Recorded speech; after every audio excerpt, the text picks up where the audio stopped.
Crime alert, जुर्म के खिलाफ आवाज।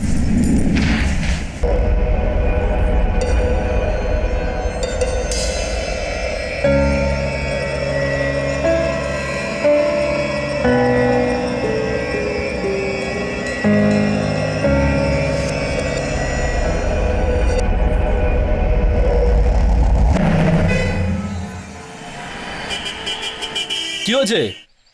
কুল, চল না ভাই, মাথায় তো চাপ নিয়ে কি করবি বলতো? কাম অন ব্রাদার, যা হয়ে গেছে হয়ে গেছে। আরে ভাই, তোরা আমার বাবাকে চিনিস না রে। যদি আমার বাবা জানতে পারে না তাহলে কিন্তু আমাকে খুব বকবে। অন্য ফোন তো ছাড় ভাই, খুব পেটাবে। তুই মারার জন্য ভয় পাচ্ছিস? তাহলে তোকে গিয়ে সেই প্রাইমারি স্কুলে পড়তে হবে। তুই বললে আমরা গিয়ে তোকে প্রাইমারি স্কুলে ভর্তি করে দিই। আরে ভাই, রাজবীর কোথায় বলতো? নে, এই তো এসে গেছে ভাই। কি কুল টি শার্ট ভাই। কেমন আছিস? কি খবর? ভাই কি খবর? তোদের কি মনে হয় তোদের ছাড়া আমি কোনো কাজ করতে পারি? এটা তোর জন্য ভাই ওয়াও, এটা তোর জন্য। ভাই এটা তো সেই টি শার্টটা যেটা আমি স্বপ্নেতে কেনার চেষ্টা করছিলাম।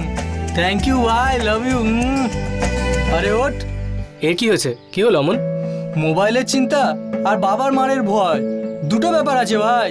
হ্যাঁ হ্যাঁ হ্যাঁ, করে নে, মজা করে নে ভাই। আমি জানি যে আমার কি চিন্তা হচ্ছে। আমন, তুই আমার বন্ধু তো নাকি? আর এরকম একটা ছোট ব্যাপার নিয়ে তুই বিরক্ত?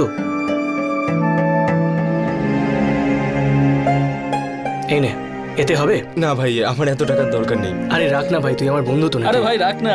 আর এমনিতে ফোন কেনার পর পার্টি তো দেবেই। ভাই পার্টির কথা ছাড়, পার্টি বন্ধুদের জন্য জীবন দিয়ে দেবো। কি হলো ভাই? কিছু না ভাই, একটা ছোট্ট ব্যথা আছে। আচ্ছা, তাহলে এবার বন্ধুদেরকে মিথ্যে কথা বলবি? তুই যতই চেষ্টা করিস না কেন আমাদের থেকে লুকানোর, কিন্তু লুকোতে পারবি না। ভাই তুই খুব ভালো মানুষ, কিন্তু এসব জিনিসকে চেপে যাস না ভাই। ভাই তোরা ছাড় না, কিছু বললে তো নতুন ভাবে কিছু বদলে যাবে না। ছোট্ট একটা ব্যথা ভাই, আমার জন্য তোরা মুডটা স্পয়েল করিস না প্লিজ। তোর যদি কখনো কিছু দরকার হয় না, তোর যদি মনে হয় আমাদের প্রয়োজন, আমরা আছি তোর সাথে, বুঝেছিস? একদম। হ্যাঁ ভাই, হ্যাঁ ভাই, আমরা তো সাথে তোরই তো আছি। আমার বন্ধু। ইয়ে!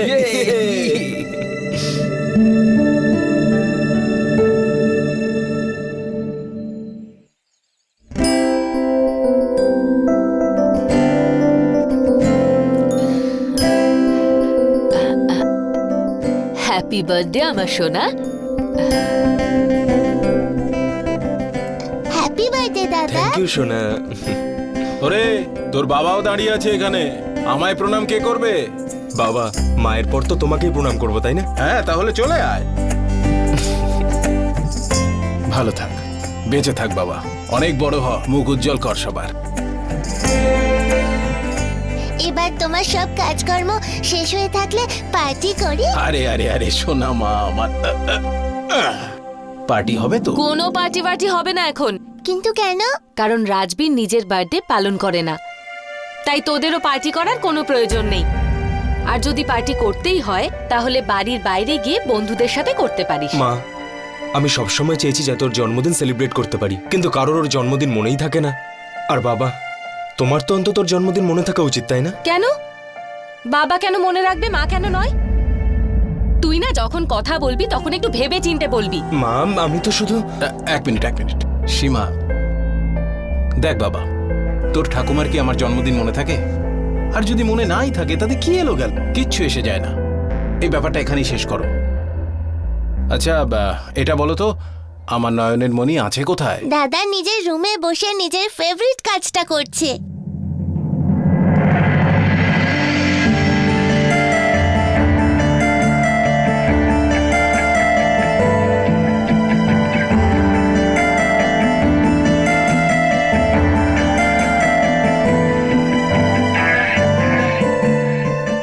বাহ ভাই বাহ, তুই ছবি আঁকতে এতটাই ব্যস্ত যে নিজের দাদার জন্মদিনটাও ভুলে গেলি।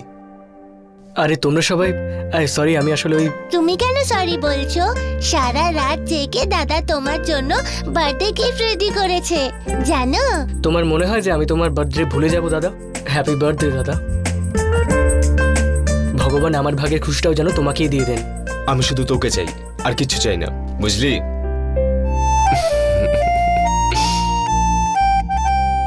কাজ কাজু বরফি আনার কথা ছিল না? তুই ভুলে গেছিস? তোর দাদা কাজু খেলে অ্যালার্জি হয়, তাহলে আমি কেন কাজু আনবো? মাইটস ওকে, তোমরা সবাই কেন আমার জন্য সমস্যায় পড়বে? আমি কিছু একটা খেয়ে নেবো। ভাই আমার জন্মদিন আর তুই যা ইচ্ছে তাই খেয়ে নিবি, এটা কিভাবে? আর এমনিতেও শোন, যেটা তুই খাস না সেটাই বাড়িতে আনা হবে না।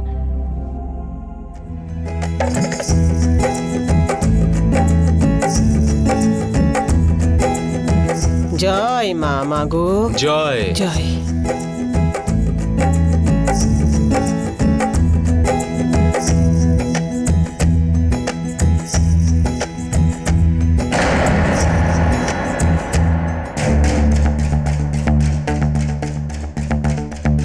মা, রাজবীরকেও দাও। মা, আমি বলছি রাজবীরকে ওটা দাও।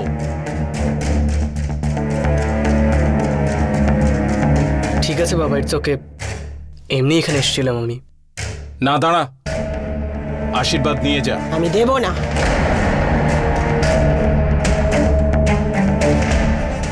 আমি নরকে যাব তাও ভালো, তবু এই মুখ পোড়াকে আমি আরতি দেব না। মা, বাচ্চাদের মতো কথা বলো না। আমার ছেলেও, আর ওকে যদি কেউ অপয়া বলে সেটা আমার গায়ে লাগবে। কেন এরকম করো? ওর সঙ্গে কোনো রক্তের সম্পর্ক নেই, আর ছেলেও নয়। আমি এই মুখ পোড়াকে কিছুতেই আরতি দেব না। ওর মার সাথে সাথে যমরাজ কেন যে ওকে নিয়ে গেল না। আরে আরতি তো নয়, পারলে আমি ওকে বিষ খাইয়ে দেব। মা, বাবা প্লিজ, তুমি ঠাম্মাকে কিছু বলো না। আমি চাই না আমার জন্য কেউ ঠাম্মাকে কিছু বলুক। যখন ভগবানই আমার সাথে এরকম করেছেন, তাতে ঠাম্মার কি করার আছে?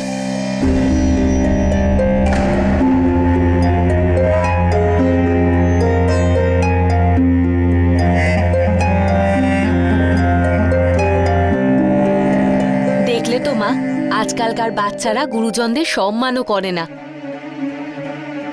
ওদিকে রাজবীর তোমার সব কথা হাসি মুখে শুনে নেয়, আর তোমাকে সম্মানও দেয়।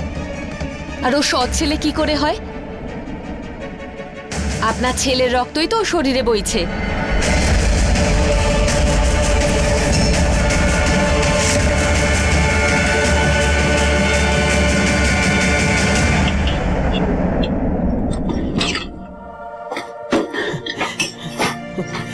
খুব সুন্দর গন্ধ আসছে। পায়েস বানাচ্ছ? হ্যাঁ মা, বিবেক খুব ভালোবাসে। কিন্তু তুমি এত খুশি হও না, তোমাকে দেব না। হাই সুগার আছে তোমার। জানি আমি। আচ্ছা মা, আমি একটু মার্কেট থেকে ঘুরে আসি। তুমি এতে বাদাম আর কিশমিশ ভালো করে দিয়ে দেবে, আর মনে রাখবে কাজু এতে দেবে না। আমার ছেলে রাজবীরের কাজুতে অ্যালার্জি আছে। আচ্ছা ঠিক আছে, তুমি যাও। হ্যাঁ।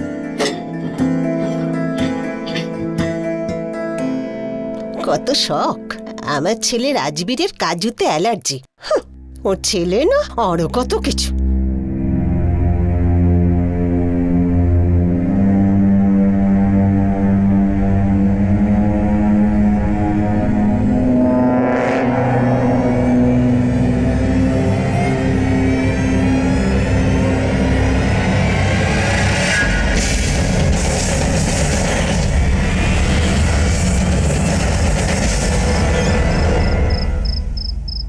সাবধানে শোনা, সাবধানে। আয় এদিকে বস, দেখিস। বিবেক, জল নিয়ে আয় তো। বস শোনা।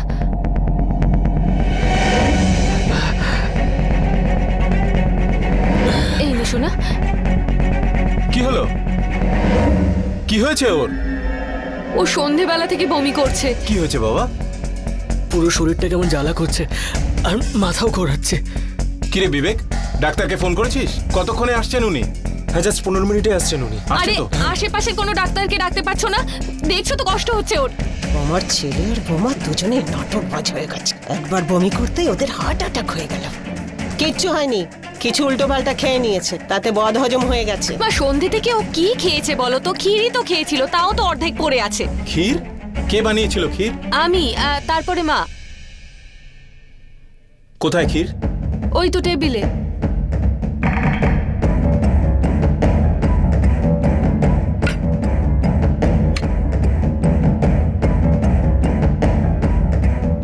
এই এই ক্ষীরের মধ্যে কাজু দিয়েছে কে?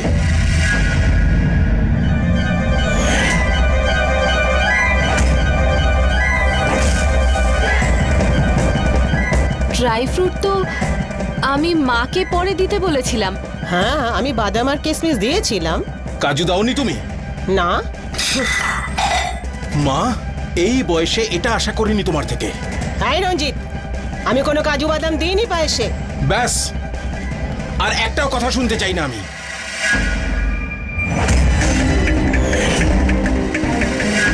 তুমি জেনে শুনে আমার ছেলেটাকে, ছি, এটা তো আমার কপাল ভালো যে ও 2-4 চামচের বেশি খায়নি। পুরোটা খেলে তো ওর প্রাণও চলে যেতে পারতো মা। আরে এখন তো তোমাকে মা বলতেও ঘেন্না করছে আমার। তুমি জেনে শুনে আমার ছেলেটাকে, ছি, এখন থেকে তোমাকে মা বলে ডাকতেও লজ্জা করবে আমার মা। আরে তুমি দাঁড়িয়ে দাঁড়িয়ে কি শুনছো? কিছু বলো। মা, তুমি এটা কি করে করতে পারলে? দেখো তোর কি অবস্থা হয়েছে। তোর আমার উপরে কোনো ভরসা নেই? ঠিক আছে, খুব ভালো কথা। কেউ আমার উপরে ভরসা করো না। আমি এখানে থাকবো না, আমি চলে যাব এখান থেকে। ব্যাস, আমি ঠিক করে নিয়েছি। সেটাই সবার জন্য ভালো হবে। বা রঞ্জিত, আজকে সৎ ছেলের জন্য তোর দরদ একেবারে ভুতলে পড়ছে। হ্যাঁ, মার ভালোবাসা তোর কাছে কিচ্ছু না। ঠিক আছে, পরশু আমি ওদের বিয়ে বাড়িতে যাব, তখন ওখান থেকে ওখানে চলে যাব। দয়া করে সেটাই করো।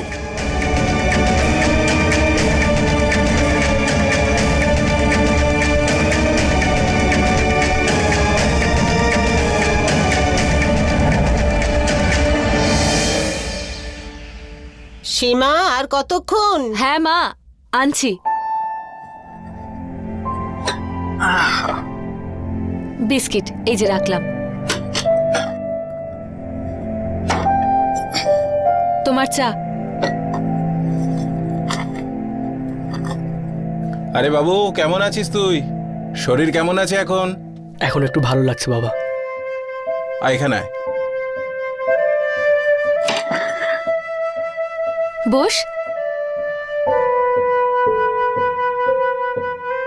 রাতে ভালো ঘুম হয়েছে তো? হ্যাঁ, আমার রাত্রিবেলা ওই ওষুধ খেয়ে ঘুমিয়েছিলাম তো, তাই তাড়াতাড়ি উঠে পড়েছি।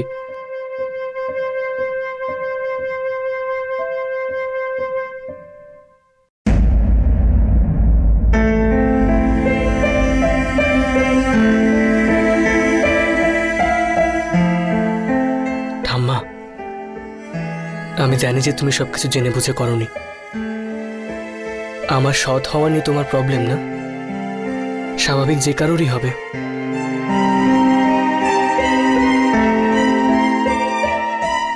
এরা আমাকে যতটা ভালোবাসে না ঠাম্মা, আমি জানি তুমি আমাকে ঠিক ততটাই ভালোবাসো।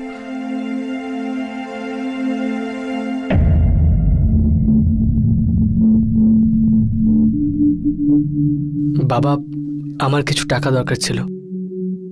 আরে বাবু, কিছু কি বলছিস? তুই একটা কাজ কর, এই কার্ডটা রাখ। পিন নাম্বার মনে আছে তো তোর?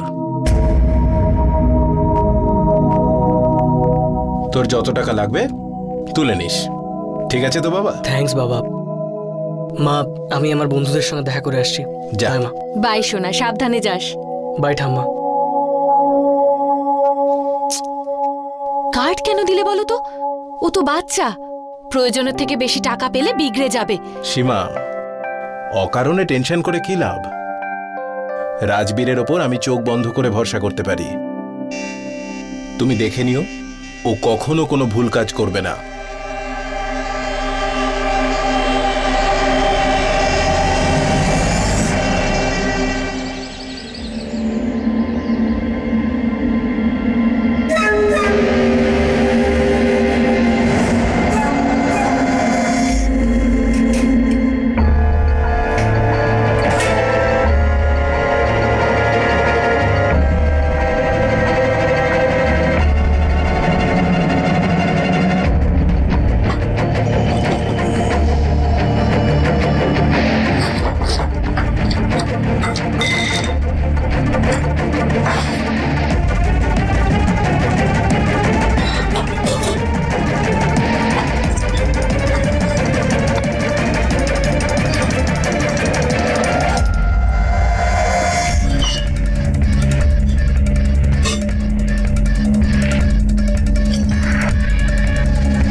বেচারা ঠাম্মা আমায় অপয়া বলছিল, নিজেই সবার চোখে ছোট হয়ে গেল।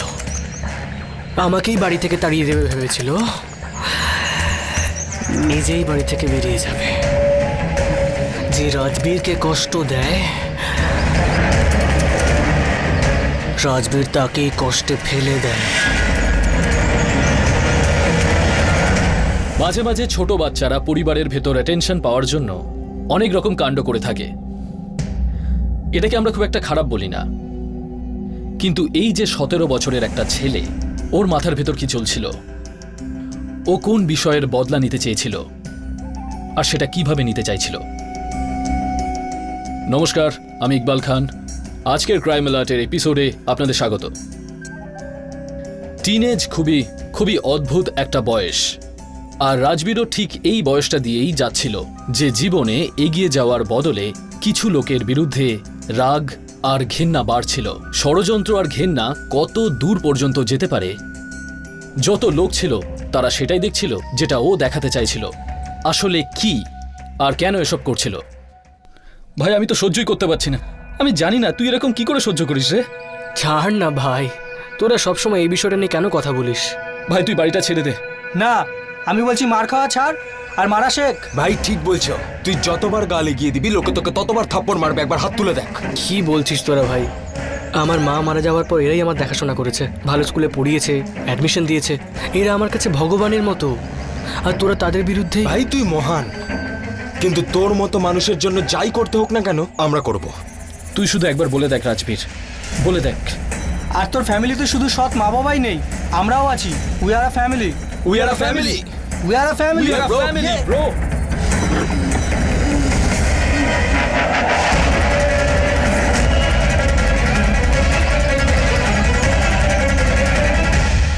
মা, কি সব বলছো তুমি? এরকম বলো না, একটু বোঝার চেষ্টা করো। কেন এরকম বলো? মা, মা তুমি শুনছো তো? মা, তুমিও তখন থেকে একই কথা বলছো, এই বাড়ি ছেড়ে যাওয়ার কথা একদম ভাববে না। না, আমি এখানে থাকবো না। যেখানে একটা বাইরের ছেলের জন্য আপন লোকের জায়গা হয় না, আমি সেখানে থাকবো না। মা, তুমি জানো তো রঞ্জিত কতটা শর্ট টেম্পার্ড। কেন এসব নিয়ে তুমি ভাবছো বলো তো? আমি ওর কথায় কোনো রাগ করিনি, কিন্তু তুমি তো কিছু বলতে পারতে। তুমি ভুলে গেছো আমি তোমার জন্য কত অন্যায় করেছি। মা, আমার সব মনে আছে। মা, আমি ওসব কথা কি করে ভুলতে পারি? ভোলা সম্ভবও নয়। না বৌমা, তুমি ভুলে গেছো ওই মুখ পোড়া আর ওর মা আমার ছেলেকে কিভাবে ফাঁসিয়েছে। আমি তোমার জন্য লড়াই করেছি, আর যেমন তেমন ভাবে নয়। রঞ্জিতের চোখে ওর মাকে ছোট করার জন্য আমি তোমায় সাহায্য করেছি। কোন শাশুড়ি এটা করে? হ্যাঁ মা, আমার সব মনে আছে। চিন্তা করো আমি কত ভাব করেছি ওর মাকে চরিত্রহীন প্রমাণ করার জন্য। ওই কারণেই তো রঞ্জিত ওকে ছেড়ে তোমার কাছে চলে এসেছিল, আর ও এইসব জানতে পেরে ও তখন সুইসাইড করেছিল। তার মানে আমার মা সুইসাইড করেনি, মাকে খুন করা হয়েছিল, তা আবার সবার সামনে চরিত্রহীন প্রমাণ করে।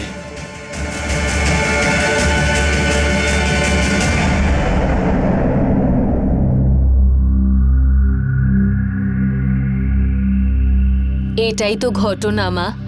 আমার মনে হয় যে রঞ্জিতের কুকর্মের ফল রাজবীর আর তার মা পেয়েছে এভাবে। তাই তো আমি নিজের ছেলের থেকে ওকে বেশি ভালোবাসি।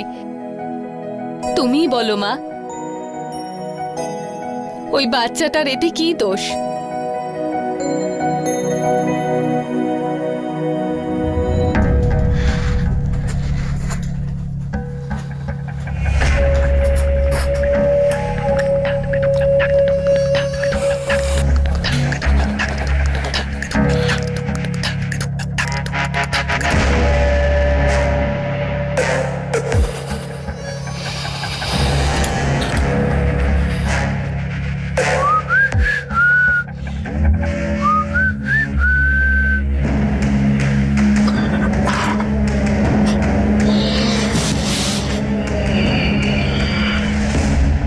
ওই ঘুমোসনি এখনো?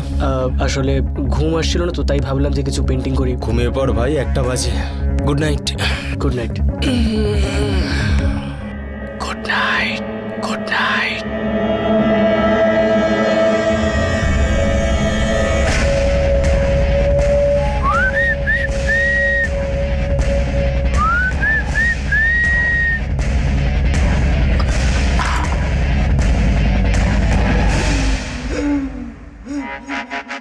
আমার মায়ের মৃত্যুর জন্য এরা সবাই দায়ী। আমার মাকে এমন একটা জায়গায় আনা হয়েছিল যেখানে মা আত্মহত্যা করতে বাধ্য হয়।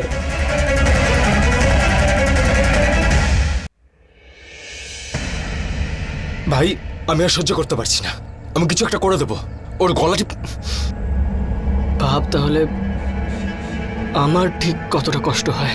আমি ওদের আমার নিজের ভগবান মেনেছি, ওরা আমার মাকেই মেরে ফেলেছে। ভাই কিছু একটা কর রাজবীর। আমি কি বা করতে পারি ভাই? তুই কিছু করতে না পারলে আমরা করব, তোর সব কষ্টের প্রতিশোধ নেব আমরা। আমার তো ইচ্ছা করছে ওদেরকে সব কটার গলা টিপে টিপে চুপ মারি। কর না ভাই, যদি আমরা ওদের ক্ষতি করি তাহলে আমার আর ওদের মধ্যে কি পার্থক্য ভাই থাকবে? তোর এই ভালো মানুষের জন্যই না মনে হয় যেন আমার নিজের জীবন দিয়ে দিই তোর জন্য। শোন না, তোরা এখন রেগে যাস না, আমি শপিং যাচ্ছি জুতো আনার জন্য। সবাই চল, একই রকম জুতো কেনা যাবে। ভাই রাজবীর, তোর মনটা না খুব ভালো, চল বস।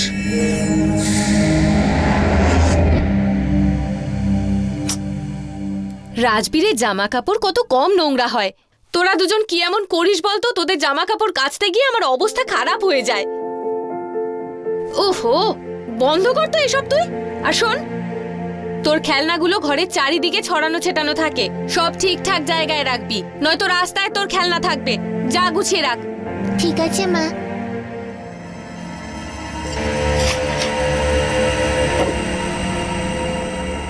আয় বস এখানে, আয় নে খা।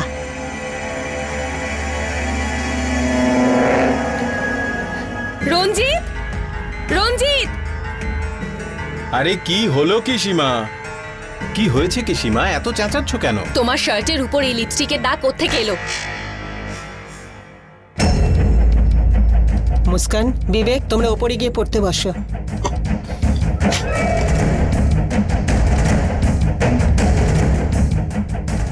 বাচ্চাদের সামনে এসব? তোমারই লিপস্টিকের দাগ হবে? আগে না, আমার কাছে এই শেডের কোনো লিপস্টিক নেই। তার মানে তুমি আমার উপর সন্দেহ করছো? হ্যাঁ, আমি সন্দেহ করি তোমাকে। এমনিতেই তোমার পাস্ট আমি এখনো ভুলিনি।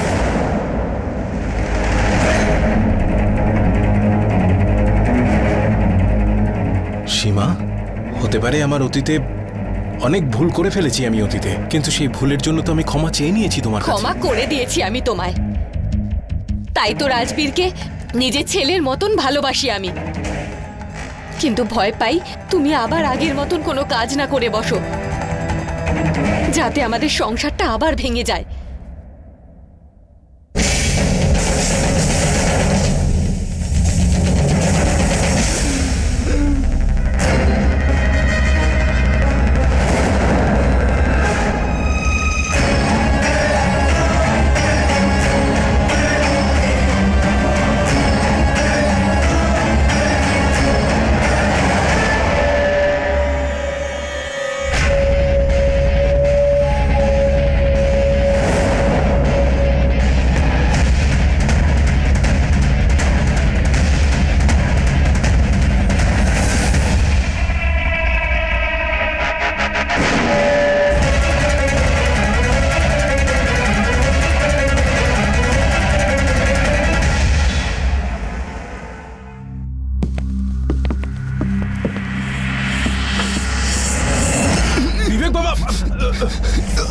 সাবধানে বাবু, তোর কোথাও লাগেনি তো? সিঁড়ি থেকে নামার সময় একটু সাবধানে নেমো দাদা।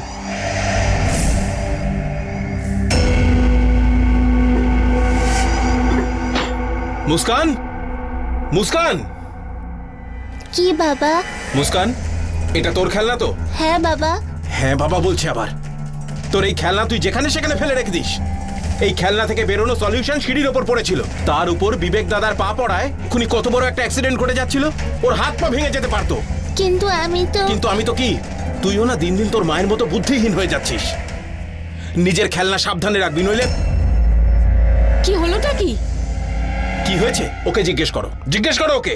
মা আমি কোনো ভুল করিনি। কি বললি? তুই কোনো ভুল করিসনি। এই খেলনাটা কার? ওরই তো এই খেলনাটা। এই খেলনার সলিউশন সিঁড়ির উপরে পড়েছিল। সেই সলিউশনের উপর বিবেকের পা পড়ায় এক্ষুনি কত বড় একটা দুর্ঘটনা ঘটতে যাচ্ছিল। ওর হাত পা ভেঙে যেতে পারতো। বুঝতে পেরেছো তুমি? মা আমি সত্যিই রাখিনি। আমি জানি সোনা, কারণ আমি নিজে তোকে এই খেলনাটা টেবিলে রাখতে দেখেছি। এবারে ভাববার বিষয়, এই খেলনাটা এখানে এলো কি করে। এই শোন, তুই কি খবর পেয়েছিস আজকাল ওদের বাড়িতে কি সব চলছে? হ্যাঁ শুনেছি, ওর স্বামীর অন্যজনের সাথে চক্কর চলছে। কি আর করবি, ছাড় তো। এইসব বড় লোকদের বড় বড় ব্যাপার। আরে ছাড় তো, আমাদের আর কি যায় আসে। চলো তো মা।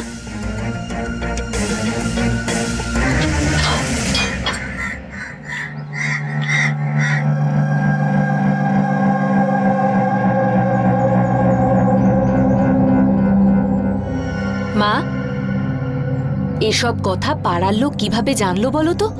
আমার তো কিছুই মাথায় আসছে না যে হলোটা মা কি? তুমি বলো না বাড়িতে একটা কাজের লোক রাখতে। শুধু এই গসিপ হবে দেখে আমি ভয়ে কাজের লোক রাখি না। গতবার যা ঘটেছিল, পাড়ার লোকে সেসব জানতে খুব একটা সময় লাগেনি, কিন্তু এবারে কি করে? আর এখন তো এই ব্যাপারে কোনো কথাই হয়নি। কিন্তু তুমি সত্যি করে বলো, তোমার কি মনে হয় যে আমার ছেলে এত নীচ? সত্যি বলতে কি মা, আমার ওই সময়ই রাগ হয়েছিল, কিন্তু আমি জানি মা, রঞ্জিত এবারে কোনো দোষ করেনি। ও নতুন কোনো সম্পর্কে আর জড়াবে না, এটা আমি বিশ্বাস করি। গতবার ওর অ্যাফেয়ারের ব্যাপারে 8 বছর পরে জানা গেল, যখন রাজবীরের মা আমাদের বাড়ি অবধি এসে এখন একটা পৌঁছলো। কাজ করো, রঞ্জিতের কাছে গিয়ে সোজাসুজি কথা বলো আর এইসব মিটিয়ে ফেলো। এই যে চারিদিকে এত গুজগুজ ফুসফুস হয়, সব চুপ হয়ে যাবে। মা ভাববার বিষয় হলো এটা যে রঞ্জিতের শার্টে ওই লিপস্টিকের দাগ কোত্থেকে এলো, আর পাড়ার লোক এসব জানলেও বা কি করে? মা এই সব কিছুতে আমার কিরকম অদ্ভুত লাগছে। দেখো, তুমি অন্যের এক ছেলেকে মানুষ করছো, ঘরের শত্রু বিভীষণ। এমনটা যেন না হয় যে তোমার মনে হতে পারে দুধ কলা দিয়ে কলসাপ পুষেছো। মা তুমি একদম ঠিক বলছো। আমায় নিজেই একবার সবকিছু দেখে শুনে নিতে হবে। বাদ দাও মা, তুমি গুড্ডির বিয়েতে মুস্কানকে একটু নিয়ে যাও না। ততক্ষণ অবধি এদিকের অবস্থা ঠিক হয়ে যাবে আর ওর মনটাও ভালো থাকবে। ঠিক আছে মা, ওর জিনিসপত্র তুমি গুছিয়ে রেখো, 2 ঘন্টার মধ্যে আমরা বেরোবো। চলো।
হ্যাঁ বলুন। হ্যাঁ হ্যাঁ, আমার কথা শোনো। আচ্ছা শুনুন না, আমি একটু পরে আপনাকে ফোন করছি। কি হলো কি সীমা, পাগল হয়ে গেছো তুমি? তুমি কি দেখতে পাচ্ছ না যে আমি ফোনে জরুরি কথা বলছি? কি দেখবো? এই দেখো, এই লিপস্টিক, এই চুলটা, আর এই যে দেখো ফটোগ্রাফ। কি হয়েছে? দেখেছো? কি দেখবো? হ্যাঁ, দেখার মতো কি আছে এতে? পেন্টিং এর একটা স্ট্রোকই তো, কেউ করে ফেলেছে হয়তো। ছোট ছোট ব্যাপারে এত মাথা গরম করা এটা পেন্টিং এর স্ট্রোক নয়। তুমি দেখতে পাচ্ছ না? এই পেন্টিংটা রাজবীর ইচ্ছে করে বানিয়েছে, আর তুমি এটা ভালো করে জানো যে রাজবীরের থেকে বেশি ওর তৈরি পেন্টিং কথা বলে। যথেষ্ট হয়েছে সীমা, ব্যাস। তুমি জানো তুমি কি বলছো? হ্যাঁ, আমার তো এখন মনে হচ্ছে মায়ের সঙ্গে থাকতে থাকতে তোমার ভাবনাগুলো একদম নেগেটিভ হয়ে যাচ্ছে রণবীরের প্রতি। ছোট ছোট ব্যাপারে তুমি এত মাথা গরম করে এটা ছোট ব্যাপার? ছোট ব্যাপার এটা? এই চুলটা দেখছো, এই লিপস্টিকের শেডটা, যেটা তোমার সাহায্যে পেয়েছি আমি। আর এই সব কিছু তোমার ছেলে রাজবীরের কুকীর্তি। ওর জন্যই আমাদের মধ্যে এই অশান্তি। এটুকুই নয়, পাড়ার সবাইকে উল্টোপাল্টা বলেওছে ও। আর সেদিন বিবেকের প্রাণ নেওয়ারও চেষ্টা করেছিল। আর তুমি বলছো এটা ছোট ব্যাপার? চুপ করো। রাজবীর করেছে। এটা কেন বুঝতে পারছো না? তোমার কাছে না জানি এরকম কত রঙের লিপস্টিক রয়েছে, তার মধ্যে কোনোটা হারিয়ে গিয়েছিল, ও খুঁজে পেয়েছে, সেটাই এটা। আর ছোট ছোট ব্যাপার নিয়ে অকারণে রাজবীরের ওপর সন্দেহ করাটা বন্ধ করো। আচ্ছা, তুমি কি এটাও বুঝতে পারো না যে ও তোমাকে নিজের মায়ের থেকেও বেশি ভালোবাসে? আজকাল তো এই বাড়িটাতে শ্বাস নেওয়াও অসম্ভব হয়ে দাঁড়িয়েছে। রঞ্জিত, রঞ্জিত আমার কথাটা শোনো। ভাই রাজবীর, রিয়াকে প্রপোজ তুই করছিস আর আমার মন কেমন করছে? প্রপোজ করব না ভাই, শুধু ফ্রেন্ডশিপ করব। ও দাদা, 3টে চা। আরে ভাই, দুটোর মানেই তো এক, কিন্তু ফ্রেন্ডশিপ ব্যান্ডের জায়গায় তোকে রাখি না পরিয়ে দেয় কি? শোন, ও আসছে। দাদা, আরো 2টো। কেমন আছো রাজবীর? আমি ভালো আছি। নোটস দরকার যখন নিজেই যেতে পারতে। লাইব্রেরি থেকে আমাকে এখানে ডাকার কি দরকার ছিল? আসলে রিয়া, আসলে ফ্রেন্ডশিপ উইক চলছে তো, তাই এই তোমার জন্য।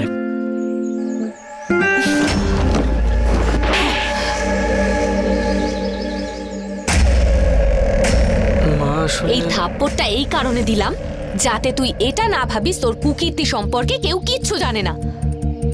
সব জানি আমি। খুব তাড়াতাড়ি বাড়ির বাইরে তোকে ছুঁড়ে ফেলবো।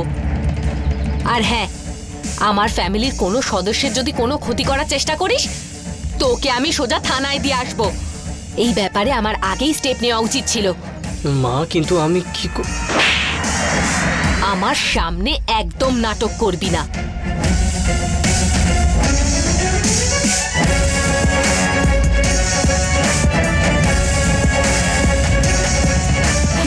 লুজার কোথাকার।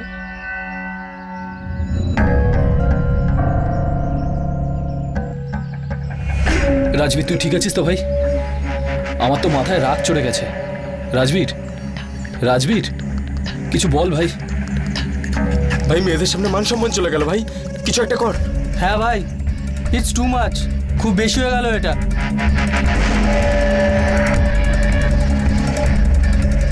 করতে তো আমি অনেক কিছু চাই, কিন্তু আমি একা করতে পারবো না। আমরা আছি তো ভাই, তুই একবার বল, আমরা জীবন দিয়ে দেবো। তুই বল কি করতে হবে। আচ্ছা শোন সবাই,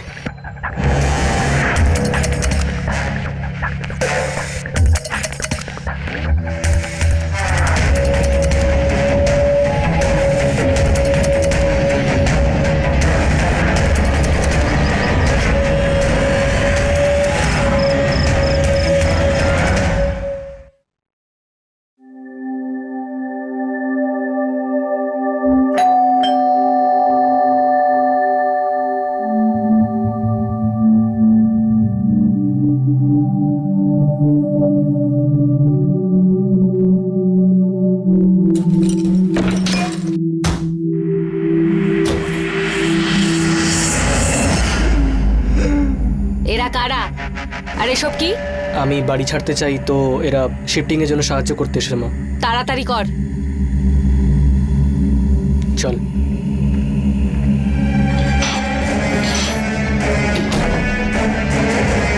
মা, তার আগে কিছু কথা বলার আছে তোমার সাথে। বল, আমি শুনছি। শোনো না, বসো প্লিজ। তুমি জানো যে আমি জেনে গেছি তুমি আর ঠাম্মা মিলে আমার মাকে মেরে ফেলেছো। এটা কি করছিস রাজবীর? রাজবীর, ছাড় আমায়, ছাড়, ছেড়ে দে। চুপ চুপ। মা, আমার চুপ করো, ঠিক করে বাঁধ রে।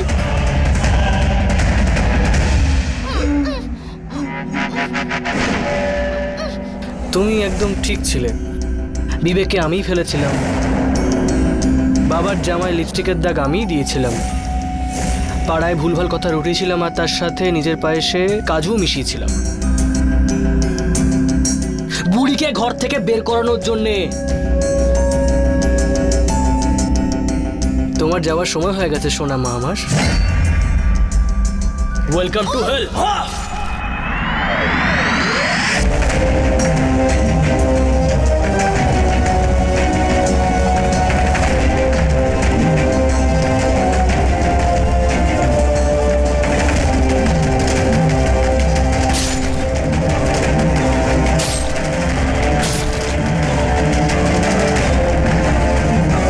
কংগ্রাচুলেশনস ব্রাদার, মিষ্টি খা। কাজ হলো বল? হ্যাঁ, ওই বুড়ি আর মুস্কানটা সাথে নেই, না হলে ওদেরও একসাথে টপকে দিতাম।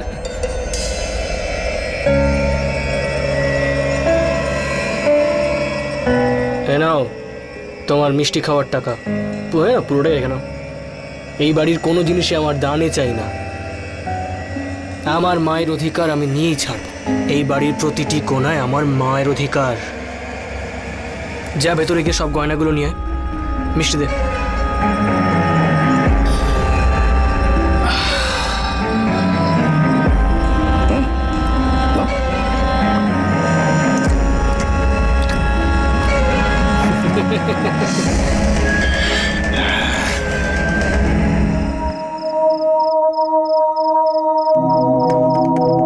আরে তুই এত তাড়াতাড়ি? শুধু তোমাদের জন্য ওয়েট করছিলাম।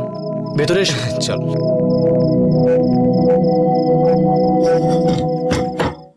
क्राइम अलर्ट, जुर्म के खिलाफ आवाज। আজ বাড়িটা এত চুপচাপ লাগছে কেন বলতো?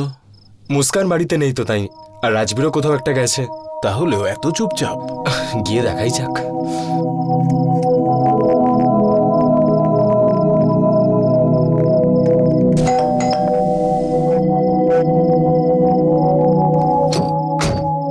আরে তুই এত তাড়াতাড়ি? শুধু তোমাদের জন্য ওয়েট করছিলাম। ভেতরে এসো। চল।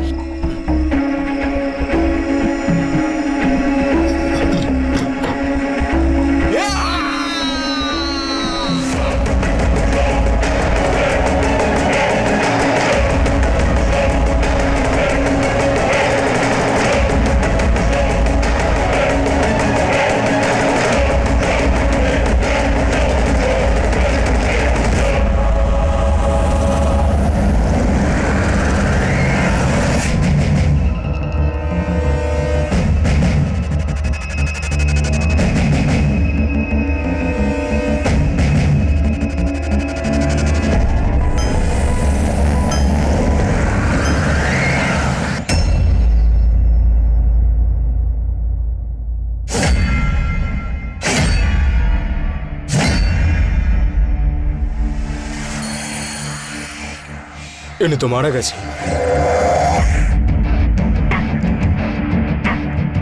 ইনিও মারা গেছেন। এরা তিনজনেই তো মারা গেছেন।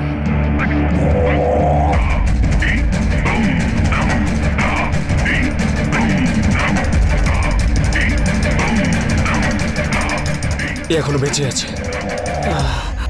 জল নিয়ে আসো ওর জন্য তাড়াতাড়ি। কি হয়েছিল এটা কি? মুখোশ পরে চারজন এসেছিল আর সবকিছু শেষ করে দিয়ে চলে গেল স্যার। এই নাও জল দেখো।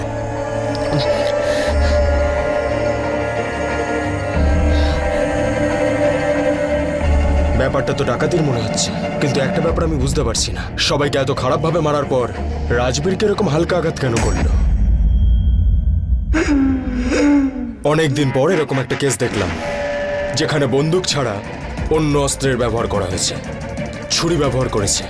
এই কেসটা অন্যরকম। তোমরা একটা কাজ করো, আশেপাশে সমস্ত সিসিটিভি ফুটেজ চেক করো, নিশ্চয়ই কোনো প্রমাণ পাবে।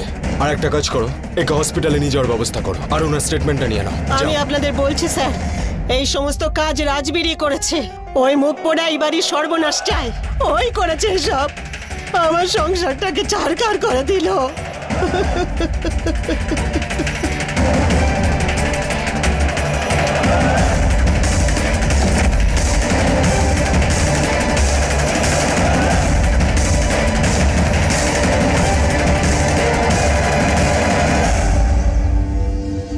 স্যার অস্ত্র পেয়ে গেছি, আর যেখান থেকে এটা কেনা হয়েছিল সেখানকার সিসিটিভি ফুটেজটাও পেয়ে গেছি। তার মানে আমরা ঠিকই সন্দেহ করেছিলাম। Yes sir.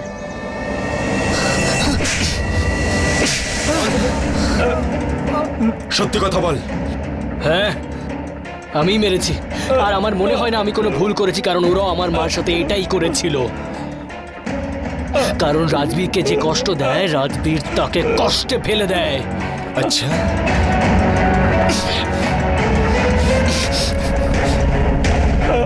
আর তোরা ওকে সাপোর্ট করার সময় একবারও ভাবিসনি? স্যার, রাজবীর আমাদের সবসময় সাহায্য করতো, কিন্তু ওর বাবা মা সবসময় টর্চার করতো। ওটা আমাদের একদম সহ্য হতো না। একটা ভালো ছেলের সাথে কেউ কি করে এরকম করতে পারে? সেজন্য আমরা রাজবীরকে... সেই জন্যে মিথ্যে কথা বলেছিলাম আমি। ওরা আমাকে খুব ভালোবাসতো, কিন্তু ছোটবেলা থেকেই আমি জানতাম যে আমি সৎ সন্তান, তাই ওদেরকে কষ্টের মধ্যে দেখে আমার খুব ভালো লাগতো। যখন আমি জানলাম যে আমার মাকে ঠাম্মা আর এই মা মিলে মেরেছে, তখন ওদের আরো কষ্ট দেওয়া শুরু করলাম। আর যখন আমার ক্রাশের সামনে আমাকে থাপ্পড় মেরেছিল, মনে যত তক্ষুনি ওদের শেষ করে দিই। আর তখন আমি ভাবলাম এদের সাথে মিলে বদলা নেওয়ার। রাজবীর, তুই তো আমাদের লাইফটা শেষ করে দিলি ভাই। এবার আমাদের কি হবে? আরে চুপ কর, কাঁদিস না। কিছু হবে না। আমি প্ল্যান বানানোর আগে জেনে নিয়েছিলাম যে আমরা সবাই আন্ডার 18। আচ্ছা,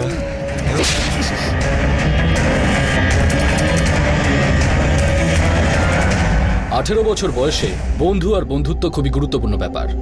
এটা এমন একটা বয়স যেখানে বন্ধুদের জন্য যে কোনো কিছু করার থেকে কেউ পিছুপা হয় না। আর রাজবীরও ওদের বন্ধুদের থেকে এই সরলতারই সুযোগ নিয়েছিল। রাজবীরের কথা এসে কিছু বন্ধু শুধু নিজেদেরই নয়, বরং নিজের পরিবারের সবার জীবনও নষ্ট করে দিয়েছে। রাজবীর এই বয়সে সরল নয়, একটা ক্রিমিনাল মাইন্ডেড ছেলে ছিল। 17 বছর বয়সী একটা ছেলে নিজের পরিবারেরই একজন হত্যাকারী হয়ে উঠল।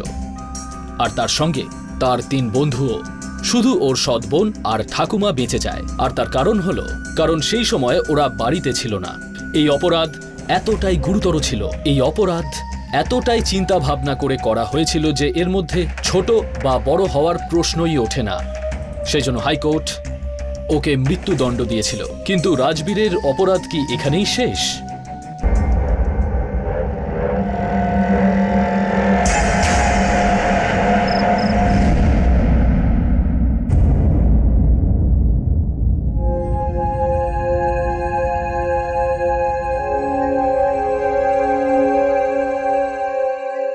দিদা, তুমি কেঁদো না। রাজবীর দা যে কর্ম করেছে তার শাস্তিও ঠিক পাবে। তুমি মন খারাপ করো না।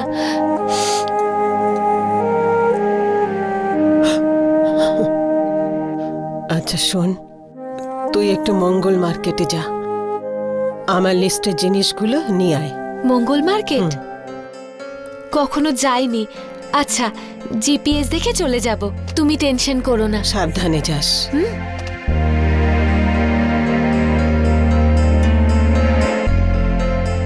জানি না ওই মুখ পোড়াটা কোথায় আর কি করছে।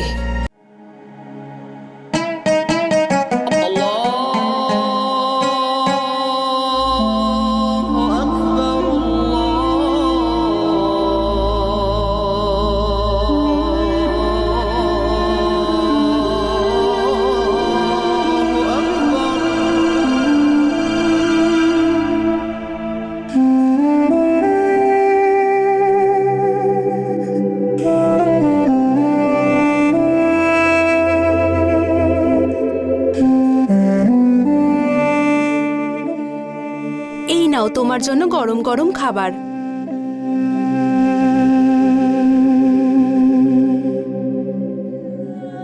আচ্ছা শোনো, তুমি গর্ভবতী, এত কষ্ট করার কোনো প্রয়োজন নেই। তোমার হাতে তো আমি শুকনো রুটিও খেয়ে নেব। দেখো, তুমি হলে আমার কাছে সব থেকে দামি। আচ্ছা বলো তো, তোমাকে আমি শুকনো রুটি কি করে দিতে পারি? কোনোদিন আমার পেন্টিং এর দোকানেও এসো। ওই আসলে কি, তুমি আমার সামনে থাকলে পেন্টিং এর মজাটাই আলাদা হয়ে যায়।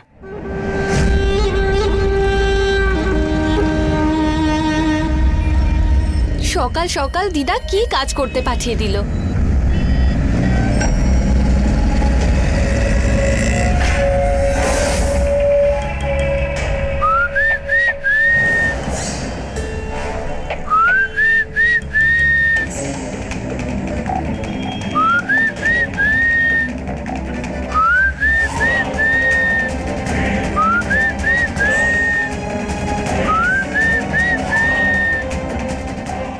রুবিন মিয়া, এই কাজু বরফি খাও, আমি কলেজে পাস করে গেছি। আরে ওয়াসিম ভাই, আমাকে কাজু খাইও না, কাজুতে আমার অ্যালার্জি আছে।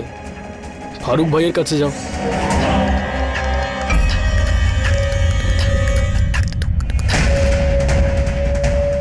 আপনার কিছু চাই নাকি? আমাদের এখানে অনেক কম দামে পেন্টিং পাবেন, কিন্তু আপনি যদি চান আপনার পেন্টিংও বানিয়ে দিতে চাই পারি। না। আজব তো। চল। আরে দাদা দাঁড়ান দাঁড়ান, আপনি আমাকে এইভাবে লকাপে ঢোকাতে পারেন না। আরে আমি একজন নিরীহ আর্টিস্ট দাদা, মঙ্গল মার্কেটে আমার একটা পেন্টিং এর দোকানও আছে, যেতে দিন আমায়। একবার মামার বাড়ির আদর পেলে না সবকিছু বুঝতে পেরে যাবি, বুঝলি? আরে আমি কোনো রাজবীর টাজবীর নই, আমি হলাম রুবিন। আমার বউ আছে নাজমা, আর একটা ছোট বাচ্চাও আছে, গিয়ে দেখুন।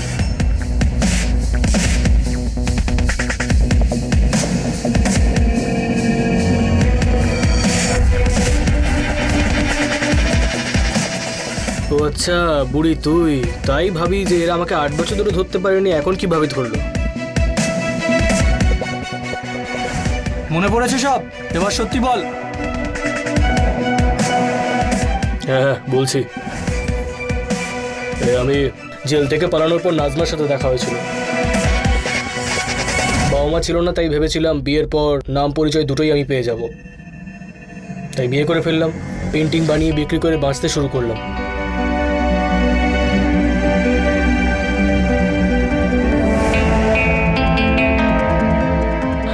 এত বড় মিথ্যে আমার সাথে। নিজের প্রয়োজনকে তুমি ভালোবাসা বলে চালিয়েছো আমার সঙ্গে। তুমি ভাবতেও পারোনি তুমি ধরা পড়ে যাবে আর আমার বাচ্চাটা একা হয়ে যাবে। এটা বলো তো, যে জন্মায়নি এখনো, ওর কি দোষ? সবাই ওকে জিজ্ঞাসা করবে তোর বাবাকে, কি বলবে ও? এসব আমার ভুল। সেদিন যদি এই বুড়িটাকে আর মুস্কানকে মেরে ফেলতাম তাহলে এত ঝামেলাই হতো না। এখন আমার বাচ্চা তার বাবা ছাড়াই বড় হবে, যেমন আমি মা ছাড়া বড় হয়েছিলাম। তোমার লজ্জা লাগে না রাজবীর দা? যেই বাড়িতে থেকেছো সেই বাড়ির সবার ক্ষতি এভাবে করতে পারলে তুমি? যে কর্ম তুমি করেছো তার শাস্তি তোমায় পেতেই হবে।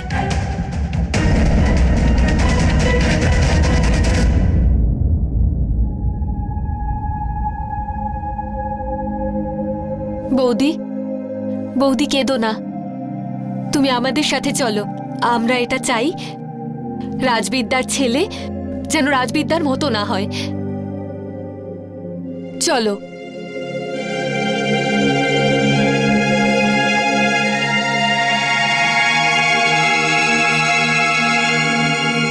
অপরাধী যতই চালাক হোক না কেন, কিন্তু সে তার পাপের ফল এই জন্মেই পেয়ে থাকে।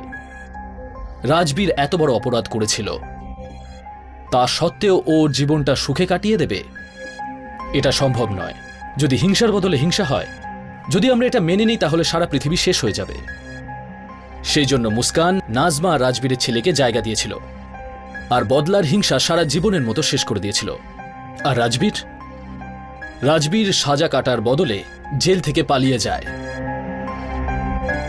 অপরাধী সবসময় এটাই ভাবে যে সে আইনের হাতে কখনো ধরা পড়বে না, কিন্তু রাজবীর সেটা পারেনি, ধরা পড়ে গেল, আর শেষেও শাস্তিও পেল।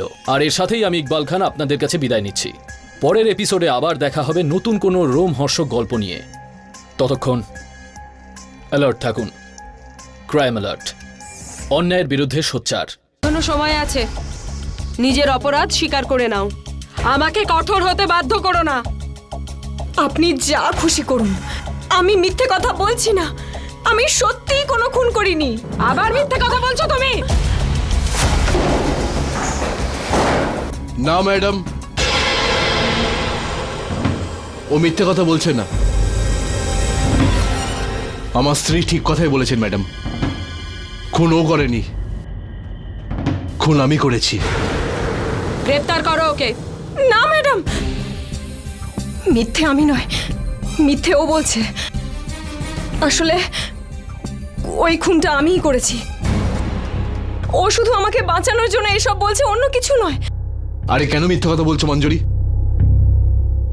দেখুন ম্যাডাম, আমাকে বাঁচানোর জন্য মিথ্যে কথা বলছে। খুন আমি করেছি, আমাকে গ্রেফতার করুন। না দাঁড়ান ম্যাডাম,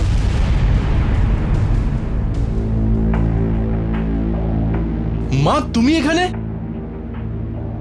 ম্যাডাম এরা দুজন মিথ্যে কথা বলছে। এই খুনের সাথে এদের দুজনের কোনো সম্পর্ক নেই। এই খুনটা আমি করেছি, আমি আসলে দোষী।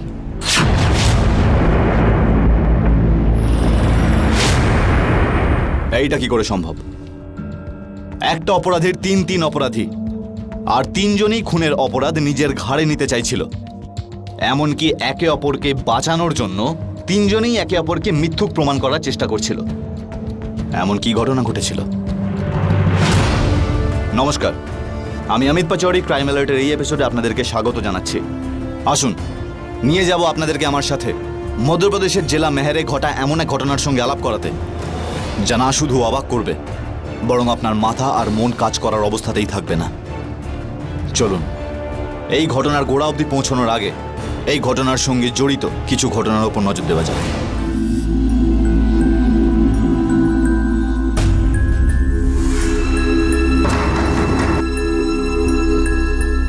কে?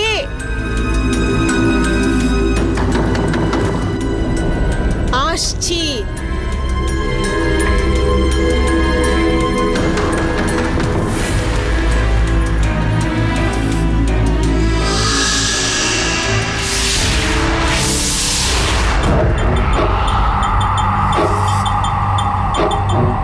সাহেব আপনি? হ্যাঁ, আমি বুনিয়া দেবী। আরামে বসে আছো। আমার টাকার কি হলো? কে দেবে আমার সুদের টাকা?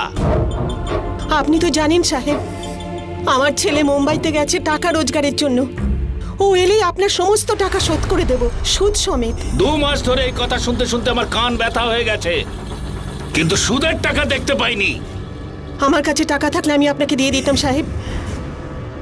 কোথা থেকে দেব আপনার টাকা? তাহলে বাড়ি ছেড়ে দাও। তালা লাগিয়ে পুরো বাড়ি সিল করে দিচ্ছি। এই বাড়ি বন্ধক রেখে আমার কাছ থেকে টাকা নিয়েছিলে, তাই না? না সাহেব, আপনি যদি আমাদের এখান থেকে তাড়িয়ে দেন, তাহলে আমি আর আমার বৌমা কোথায় যাব? সেটার খবর আমি কি জানি? যেখানে ইচ্ছে যাও, গাছতলায় থাকো। আমি শুধু আমার সুদের টাকার কথা জানি। দয়া করুন সাহেব, দয়া করুন, একটুখানি তো সময় দিন। আমি এখন কোথা থেকে আপনার টাকা দেব? আমাকে আমার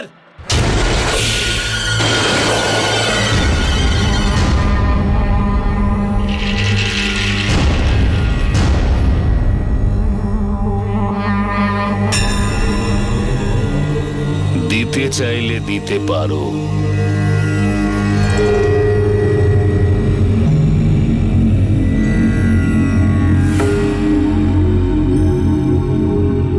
দেওয়ার জন্য একটা সহজ রাস্তা আছে তোমার কাছে।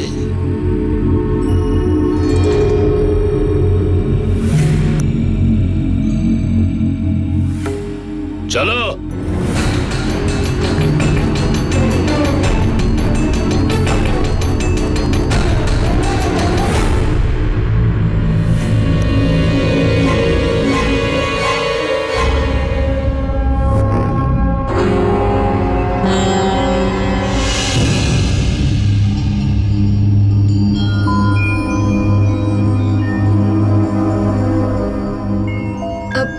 মা, একটু পাটা তোলো তো। ভাগ্য ভালো যে শুধু পাটাই তুলতে বলেছো। চাল চলন দেখে মনে হচ্ছে কোন দিন আমাকে ওপরেই চলে যেতে বলবে।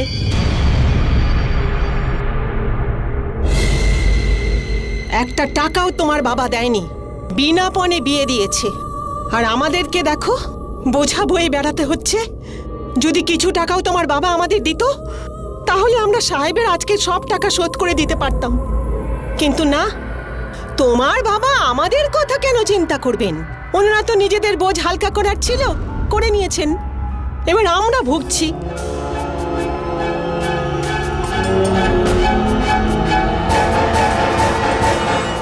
দেখো মহারানীকে, সব কিছুই বুঝতে পারে, কিন্তু কোনো উত্তরই দেয় না। আরে বলার মতো কিছু থাকলে তবে তো বলবে।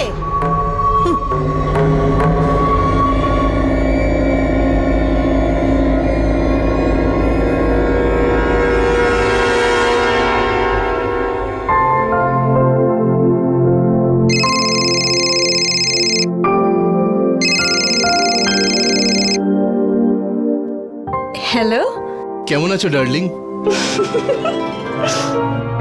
আরে ডার্লিং শুনে কারোর এত হাসি পাচ্ছে, তাই না? আরে ডার্লিংই তো হও তুমি আমার। তাই নাকি? একটা কথা বলবে, মুম্বাইতে তো অনেক সুন্দর সুন্দর মেয়েরা ঘুরে বেড়ায়, তাই না? কাকে কাকে ডার্লিং বলেছো তুমি? আরে ডার্লিং, তোমার থেকে বেশি সুন্দরী কেউ আছে নাকি এখানে? হ্যাঁ? মিথ্যে। কেন মিথ্যে? একদম সত্যি বলছি। আরে আমি কেন তোমাকে মিথ্যে বলবো? হ্যাঁ? আরে তোমার থেকে বেশি যদি সুন্দরী মেয়ে দেখতে পেতাম তাহলে তো তাহলে কি করতে? আরে ডার্লিং, তাহলে তার ফটো তুলে তোমাকে পাঠিয়ে দিতাম। হ্যাঁ, আর কি? আচ্ছা তুমি কি ভাবছিলে? আমি যা ভাবছিলাম সেটা একদম ঠিক ভেবেছি। আরে কি? এটাই যে তুমি না খুব দুষ্টু। আচ্ছা, তুমি কবে ফিরে আসছো? কেন, আমার কথা মনে পড়ছে নাকি? আরে আমি তাড়াতাড়ি চলে আসবো। আর শোনো, একটা কথা বলো তো, বাড়িতে সবাই কেমন আছে? কে দেবে আমার সুদের টাকা? আমার কাছে টাকা থাকলে আমি আপনাকে দিয়ে দিতাম সাহেব। তাহলে বাড়ি ছেড়ে দাও, তালা লাগিয়ে পুরো বাড়ি সিল করে দিচ্ছি। বাড়িতে বাড়িতে সব ঠিক আছে। তুমি তুমি একদম চিন্তা করো না। তুমি তোমার খেয়াল রাখো, আমাদেরকে নিয়ে একদম চিন্তা করো না। আমার ছেলে আমার সঙ্গে কথা বলতে না দিয়ে আর ওর সঙ্গে গুজু গুজু করছে। কিরে শ্যাম, কবে আসবি তুই? আরে মা, চলে আসবো। কোনো দরকারি কথা ছিল নাকি? হ্যাঁ, ওই বদমাস কামেশ্বর খুব জ্বালাতন করছে। 2 মাস সুদ পায়নি বলে ও পাগল হয়ে গেছে। টাকার জন্য ও আমাদের খুব জ্বালাতন করছে। তুই না আসতে পারিস বাবা, কিন্তু কিছু টাকা তো পাঠিয়ে দিবি। আরে মা, কোত্থেকে পাবো টাকা? হ্যাঁ, আরে টাকা কি গাছে ফলে নাকি যে পারবো আর নিয়ে আসবো? ও বাড়ি নিলাম করার জন্য আমাদের হুমকি দিয়ে গেছে। আরে মা, তুমি চিন্তা করো না, সব ফালতু হুমকি, বুঝেছো? আরে কামেশ্বর আমাদেরই গ্রামের লোক, ও এরকম কেন করবে? তুমি চিন্তা করো না। আর শোনো, এরপরে এলে না ওকে বলবে যে আমি ফিরে এসে ওর সঙ্গে কথা বলবো। দেখ বাবা, পরে আমরা ঝামেলায় না পড়ে যাই। আরে মা, তুমি চিন্তা করো না মা, তুমি শুধু নিজের খেয়াল রাখো, আর কিচ্ছু হবে না। ঠিক আছে, চলো।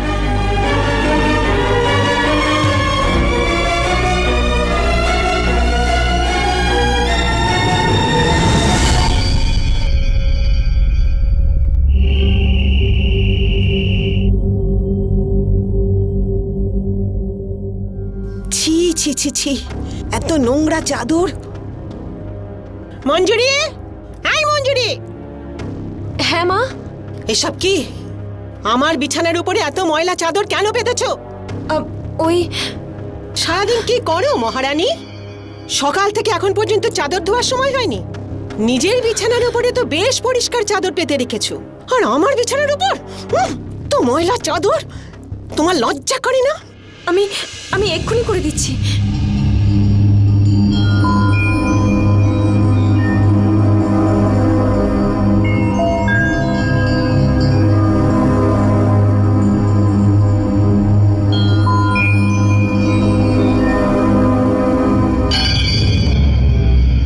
এই তো হয়ে গেছে।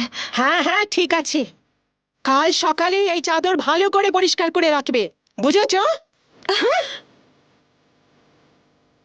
যাও এখান থেকে।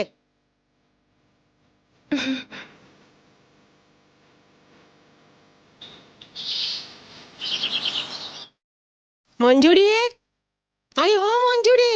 হ্যাঁ মা। আরে খাবার আমাকে দেবে কি দেবে না? এই তো আসছি। মহারানী যদি একটা কাজও ঠিক করে করে।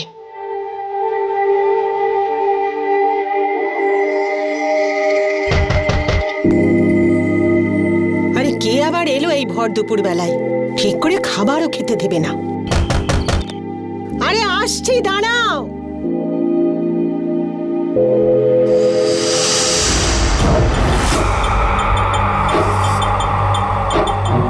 সাহেব, আপনি? সুদের টাকা নিতে এসেছি। টাকা বার করো এক্ষুনি। কি বলছেন সাহেব আপনি? কালকেই তো আপনি কিছুদিনের জন্য সময় দিয়েছিলেন। কবে তোমাকে আমি সময় দিয়েছিলাম? হ্যাঁ, এই বয়সে মিথ্যে বলতে লজ্জা করছে না? ভালো কথা, আমার টাকা দিয়ে দাও, না হলে না সাহেব, এত জোর খাটাবেন না আমাদের ওপরে। আমাদের কিছুদিনের জন্য সময় দিন। আমার ছেলে মুম্বাই থেকে চলে এলে আপনার সব টাকা শোধ করে দেব। আরে অনেকদিন ধরে তোমার এই নাটক আমি শুনছি। চুপচাপ আমার টাকা দিয়ে দাও, না হলে কোথা থেকে দেব সাহেব? আমরা খুব কষ্টে আছি, আমরা কি করে টাকা শোধ করব? আরে এটা তো তোমার ধার নেবার আগে ভাবা উচিত ছিল। ছেলের বিয়ে এত ধুমধাম করে দেবার কি দরকার ছিল? একটু ছোট করে করলে তো ধার নেবার কোনো দরকার হতো না। ধার যখন নিয়েছো তখন তো শোধ করতেই হবে। আমাদের কিছু সময় দিন সাহেব, সব টাকা আপনার শোধ করে দেব। আর সময় নেই, সব সময় শেষ। বাড়ি খালি করে দাও।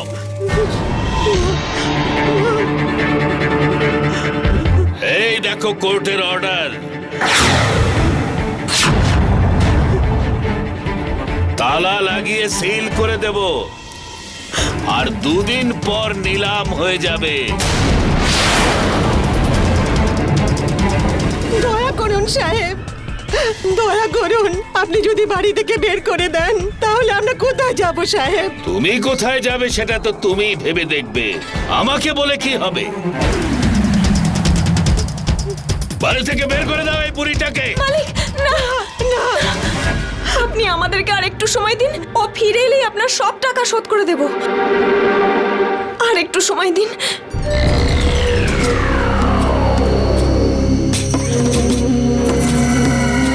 আরে তুমি এখানে কেন বসে পড়লে?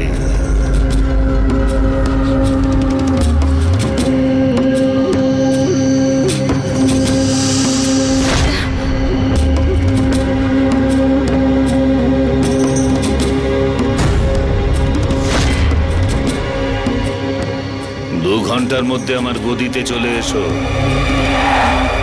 অনেক কথা আছে। চলো।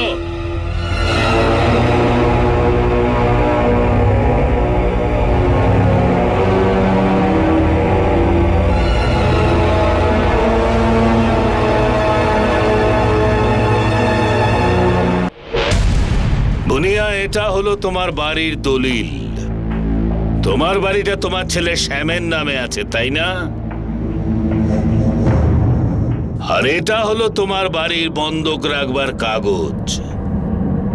তোমার ছেলে শ্যামের সই করা আছে, আর টিপ ছাপও রয়েছে, দেখে নাও।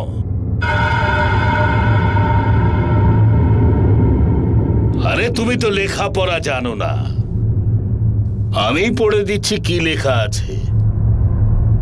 এই কাগজের লেখা অনুযায়ী যদি আমি সুদের একটা কিস্তিও না পাই, তাহলে আমার যখন ইচ্ছে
বলো। শ্যামকে একটু ফোন করে আমাকে দাও। ফোন ওকে, কিন্তু সব সময় তো ওই ফোন করে। কালকেও ওই করেছিল। ও যখন ফোন করবে তোমার সাথে কথা বলিয়ে দেব। বেশি কথা বলো না, তোমাকে বলেছি না ফোন করতে, তো ফোনটাই করো। কি হয়েছে মা? তোমাকে খুব চিন্তিত দেখাচ্ছে। আমি ফোন করছি।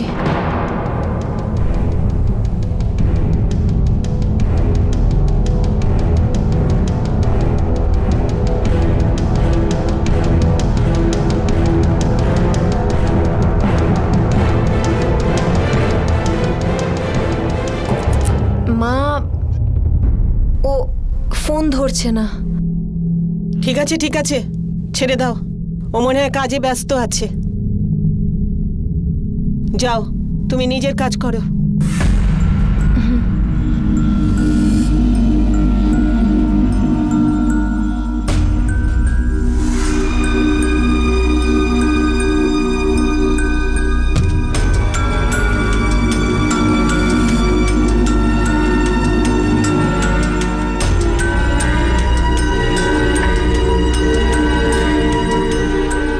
আরে মা, তুমি উঠো না উঠো না, বিশ্রাম করো। না মা, বলো না।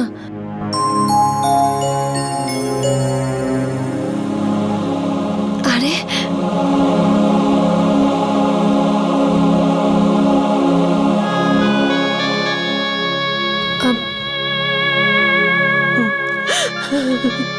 মা, কি হয়েছে? তুমি কাঁদছো কেন?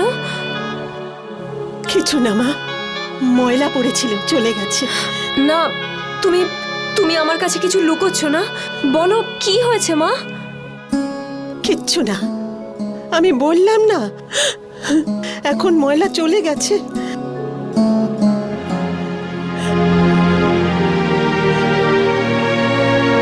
মা, যদি কিছু হয়ে থাকে তুমি একদম চিন্তা করো না। আমি তোমার বৌমা নই, মেয়ে তো। আমি কখনো তোমার চোখে জল আসতে দেব না, কখনো না।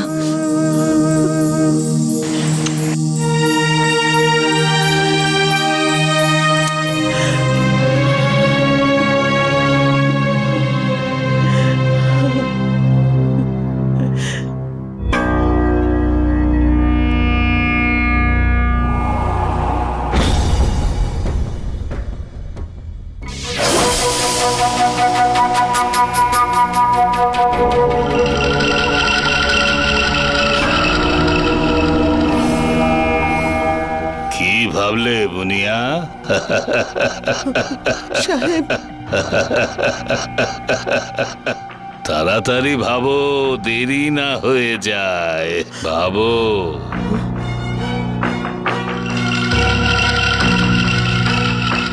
বাড়ির ভেতরে থাকতে চাইছো নাকি বাড়ির বাইরে? বুঝতে পারলে?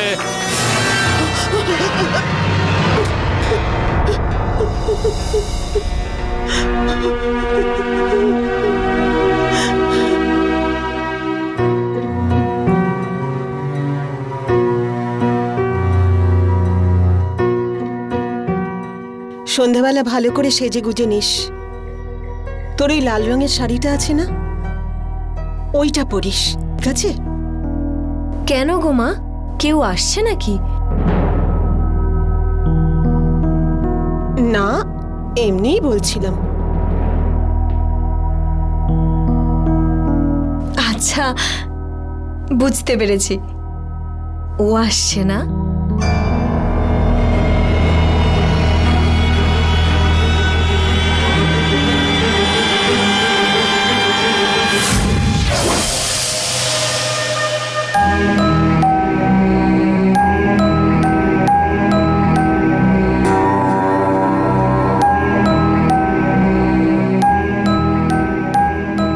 ও এসে গেছে?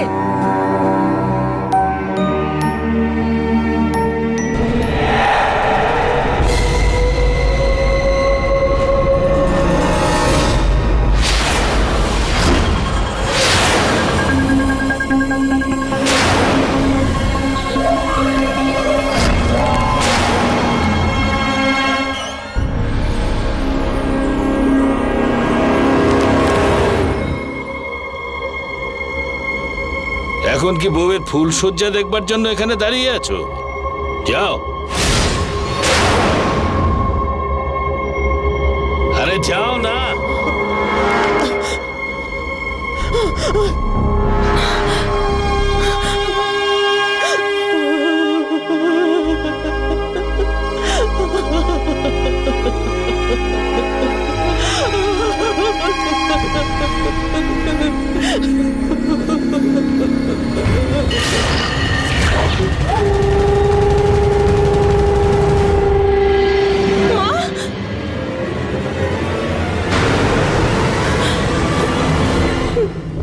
দেখুন, আমায় যেতে দিন, না হলে আমি চেঁচিয়ে গোটা পাড়ার লোক এক জায়গায় করবো। আচ্ছা, চেঁচাও, চেঁচাও না। একটা কথা বলো, যদি আমি সবাইকে বলি যে আমি আমার সুদের টাকা নেবার জন্য এখানে এসেছিলাম, আর তুমি সুদের টাকা যাতে না দিতে হয় সেই জন্য আমার সঙ্গে এই সব করছো, তখন কি হবে? এই বাড়ির সঙ্গে সঙ্গে তোমার ইজ্জতও চলে যাবে। তখন না জানি কত মানুষকে খুশি করতে হবে তোমায় প্রত্যেক দিন।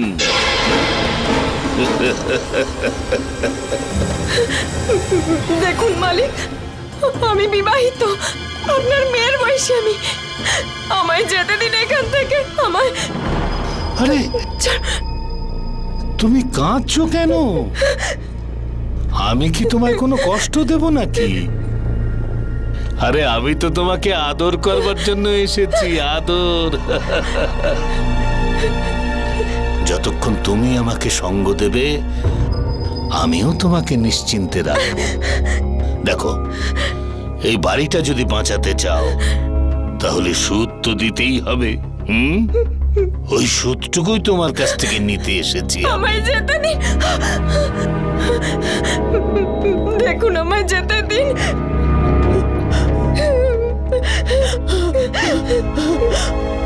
হে ভগবান, এ কি শাস্তি দিলে! আমার বৌমাকে না বাঁচিয়ে আমি নিজেই অপরাধী হয়ে গেলাম।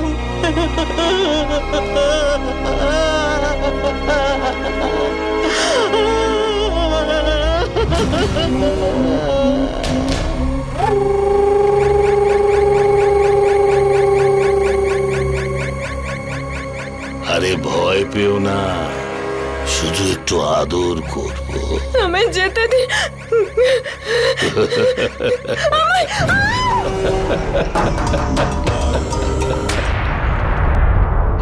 ছেলের বিয়ের টাকা শোধ করার জন্যে আমি আমার বৌমার সম্মান নষ্ট করলাম। হে ভগবান, এই দিন দেখার থেকে আমাকে কেন মেরে ফেললে না?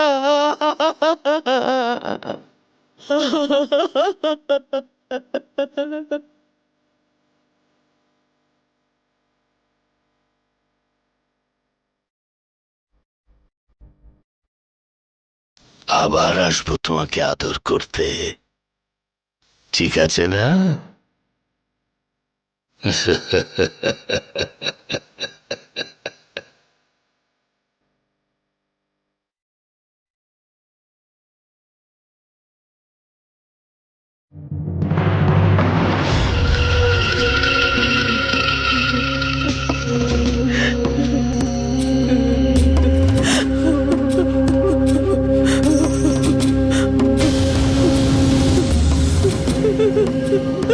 খুব নেশা ধরিয়ে দিয়েছে তোমার বৌমা, মনে হচ্ছে অনেক খুঁজে ওকে নিয়ে এসেছো।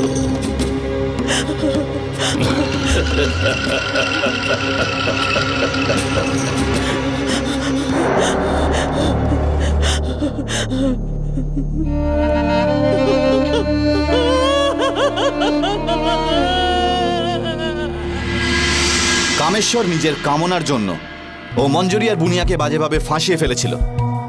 ওর যখন ইচ্ছে হতো ও মঞ্জুরির কাছে যেত আর বেচারি মঞ্জুরিকে শারীরিকভাবে শোষণ করত। মঞ্জুরি চাইলেও নিজের মুখ খুলতে পারত না, কিন্তু ওর মন এবং মাথায় এর খুব বাজে প্রভাব পড়তে শুরু করে দিয়েছিল। কামেশ্বরের ব্যাপারে সমস্ত কিছু জানার পরেও বুনিয়া চুপচাপ বসেছিল, কারণ ও বাড়ি হাতছাড়া করতে চাইছিল না। কিন্তু এটা কি ঠিক ছিল? ওর কি সামান্যতম নিজের বৌমার সম্মানের কথা মনে হয়নি? আর এই সব কিছু কি এইভাবেই চলতে থাকলো? আর মঞ্জুরির স্বামী শ্যাম এই ব্যাপারে কিচ্ছু জানতে পারলো না। চলুন দেখা যাক।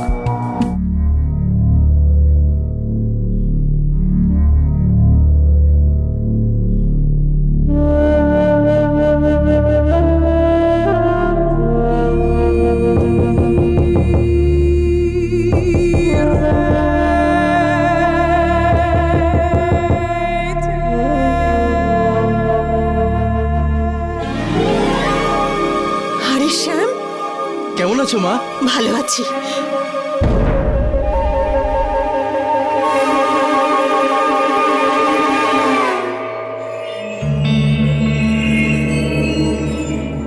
আরে ওর আবার কি হয়েছে মা? ও কেন মুখ গোমড়া করে বসে আছে? আমি জানি না, কয়েকদিন ধরে ওকে এরকমই দেখছি। গুনিনকে দেখিয়েছি, বলল খারাপ হাওয়া, সব ঠিক হয়ে যাবে। তুই বস, আমি জল নিয়ে আসছি।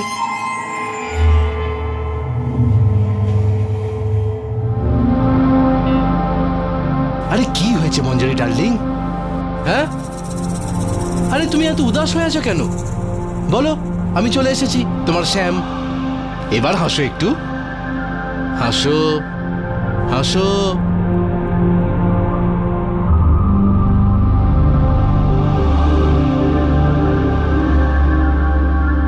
মঞ্জুরি বলবে কি? আরে কিছু তো কথা বলো। আমি আসাতে তুমি একবারও খুশি হলে না।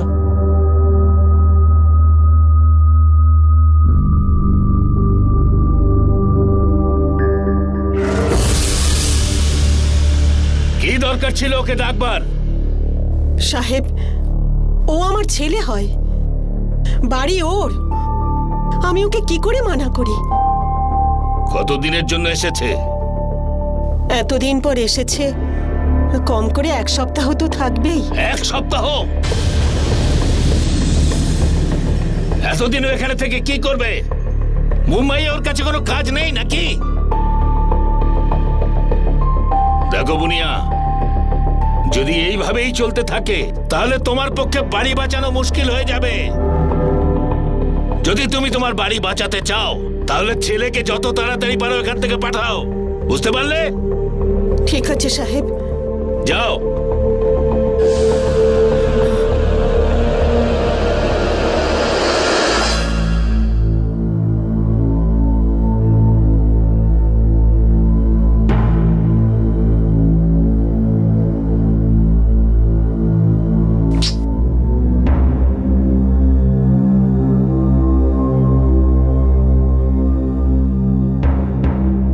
খুব ভালোবাসি আমি তোমাকে, তুমি তো সেটা জানোই।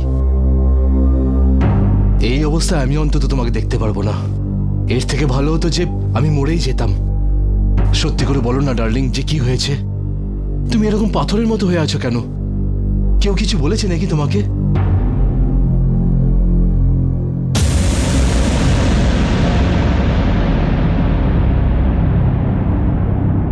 আমার তো মনে হচ্ছে যে আমাদের দুজনের ভালোবাসা শেষ হয়ে গেছে।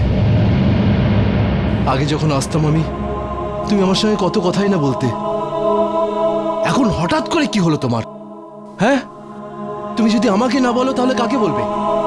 মঞ্জুরি, তোমাকে আমার দিব্যি, বলো কি হয়েছে?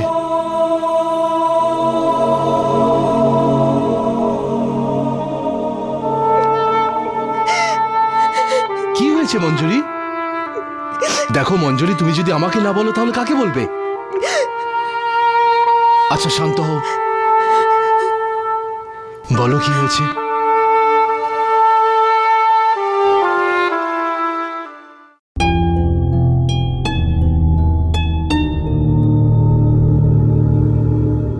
আচ্ছা মা, আমি এখন আসছি। পরের বার যখন আসবো তখন যতটা পারবো ততটা ধার শোধ করার চেষ্টা করব। আমি মালিকের কাছ থেকে টাকা নিয়ে না তাড়াতাড়ি পাঠিয়ে দেবো। আর বাকি যা সুদের টাকা ওই কামেশ্বরকে দিয়ে দিও।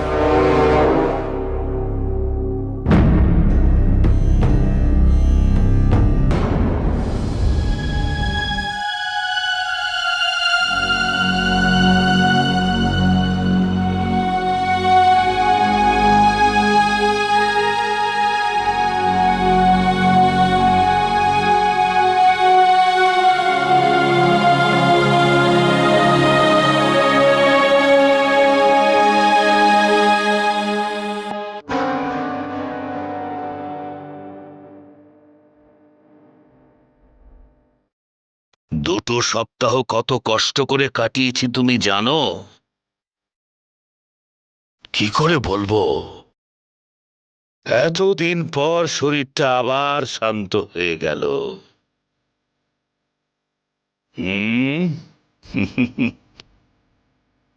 আবার আসবো। ঠিক আছে।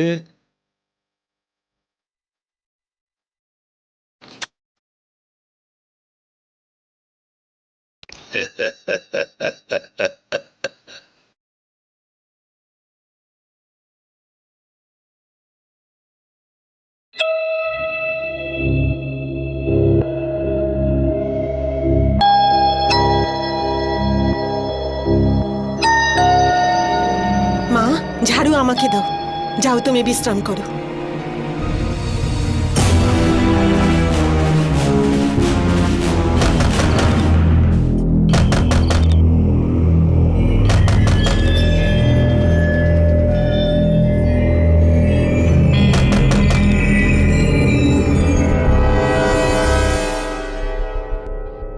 আপনার বৌমা মঞ্জুরি কোথায়? কেন, কি হয়েছে? আপনি আপনার মেয়ের বিয়ের জন্য যে কামেশ্বর শর্মার কাছ থেকে টাকা ধার নিয়েছিলেন, কাল রাতে তিনি খুন হয়েছেন।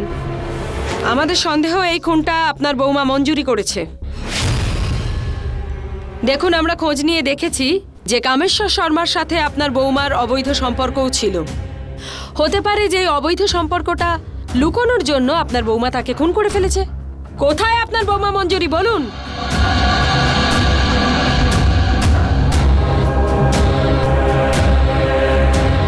তুমি কি মঞ্জুরি? কাল রাতে তুমি কোথায় ছিলে? আগে বাড়িতে। তোমার কানের আর একটা দুল কোথায়?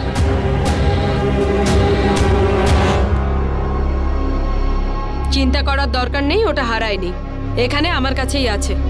এই দেখো।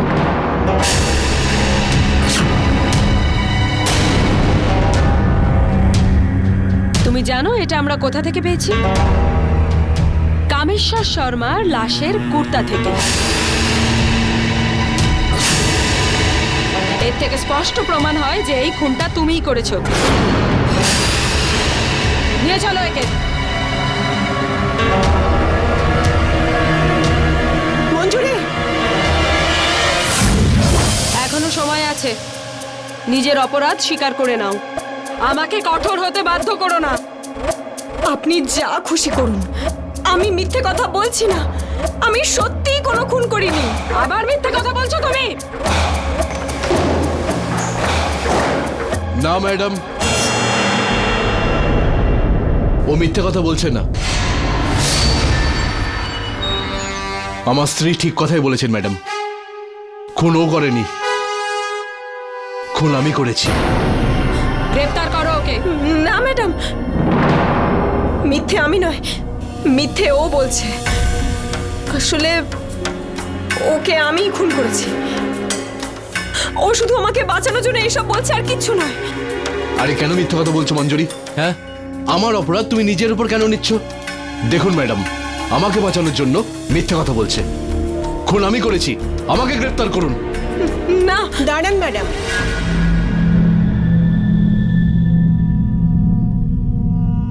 মা, তুমি এখানে? ম্যাডাম, এরা দুজন মিথ্যে কথা বলছে। এই খুনের সাথে এদের দুজনের কোনো সম্পর্ক নেই। এই খুনটা আমি করেছি। আরে মা, তুমি কেন মিথ্যে কথা বলছো? তুমি আর মঞ্জুরি সমানে মিথ্যে কথা বলে যাচ্ছ। হ্যাঁ, দেখুন ম্যাডাম, ওই বদমাস কামেশ্বরের খুন না আমিই করেছিলাম, কারণ ও সুদের চক্করে এসে আমার স্ত্রীর মান সম্মান নিয়ে খেলা করছিল। না ম্যাডাম, ও মিথ্যে কথা বলছে। ওই শয়তানটাকে আমি খুন করেছি। ও আমার মান সম্মান নিয়ে খেলা করছিল। আমি আর সহ্য করতে না পেরে আমি ওকে মেরে ফেলেছি। এসব কি আর কি শুরু করেছো তোমরা তিনজন? হ্যাঁ, ঠিক আছে, আমি তোমাদের কথা মেনে নিচ্ছি, কিন্তু একটা কথা বলো তো, কামেশ্বর কোথায় খুন হয়েছে? বাড়িতে। আর কোথায় মারবো? রাতে কেউ বাজারে তো আর যাবে না। আরে মঞ্জুরি, তুমি আবার মিথ্যে কথা বলছো। ওর খুন ঘরের মধ্যে হয়নি, ওর খুন রাস্তায় হয়েছিল ম্যাডাম। আসলে কি হয়েছিল বলো তো মা? যখন আমাদের বাড়ি থেকে ও নিজের বাড়ি যাচ্ছিল, তখন রাস্তাতে ওকে ধরেছিলাম। করার কি ছিল? একটু কথা কাটাকাটি হলো, তারপর হাতাহাতি হলো আর মেরে দিলাম ওকে। মিথ্যে কথা। কামেশ্বরের খুন না বাড়িতে হয়েছে আর না রাস্তায় হয়েছে, ও খুন হয়েছে নিজের গদিতেই। কি ম্যাডাম, আমি ঠিক বলছি তো? আমরা কামেশ্বরের লাশ ওর গদি থেকেই পেয়েছি। সকালবেলা যখন ওর চাকর গদির দরজা খোলে তখন সেখানে কামেশ্বরের লাশ দেখে আর তক্ষুনি পুলিশকে ফোন করে দেয়, আর আমরা সেখানে পৌঁছে যাই। আমি বলছি ম্যাডাম, আমি কামেশ্বরকে কেন আর কিভাবে মেরেছি। নিজের বাড়ি বাঁচাবার জন্যে আমার বৌমাকে ওর হাতে তুলে দিয়েছিলাম। আমার মন কিছুতেই সায় দিচ্ছিল না। বাড়ির দলিল পেয়ে গেলে সব ঠিক হয়ে যেত। তাই যখন ওই শয়তানটা আমার বাড়ির বৌমার কাছে এসেছিল,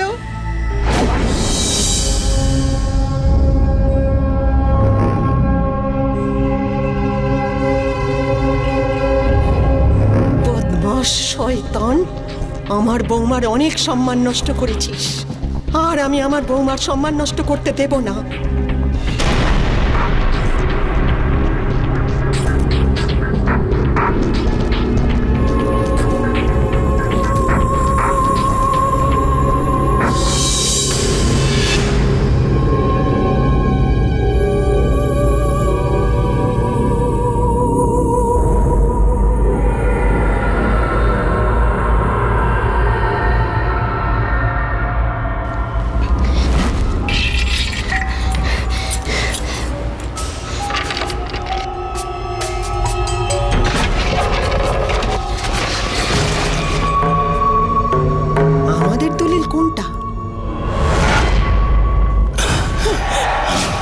বাড়ির দলিল চুরি করতে এসেছিস বুনিয়া, যাতে সুদ না দিয়েই বেঁচে যাস।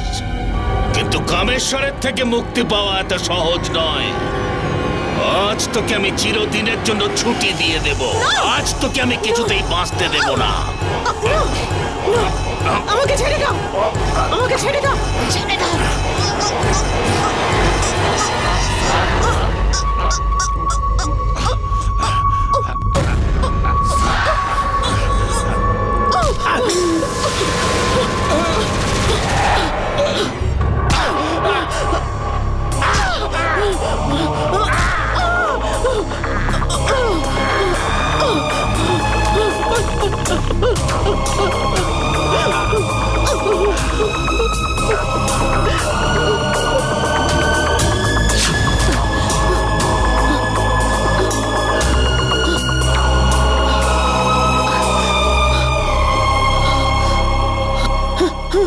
আরে এ তো মরে গেছে। এখন কি হবে?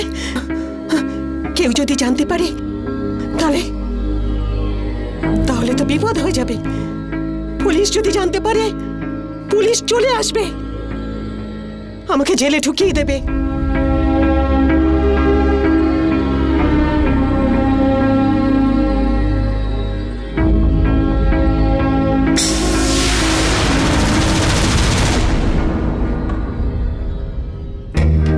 ম্যাডাম, ওই বদমাশকে খুন করার জন্য আমার কোনো আফসোস নেই।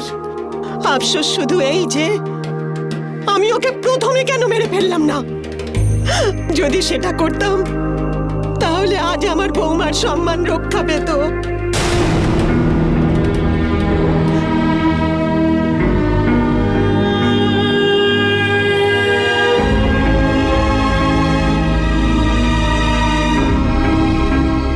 আমি আইনের থেকেও বেশি তোমার কাছে অপরাধী মা।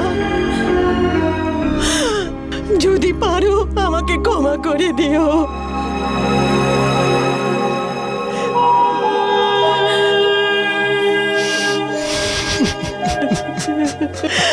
আমাকে ক্ষমা করে দে বাবা, ক্ষমা করে দে। ম্যাডাম, আমাকে গ্রেপ্তার করে নিন। আসল অপরাধী আমি। দুর্গা, একে লকআপে বন্ধ করে দাও।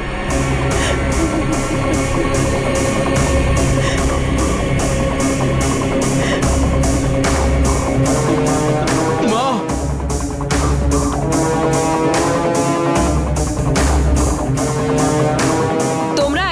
পারো। ঠিক আছে ম্যাডাম। আদালত বুনিয়াকে কামেশ্বরকে খুন করবার অপরাধে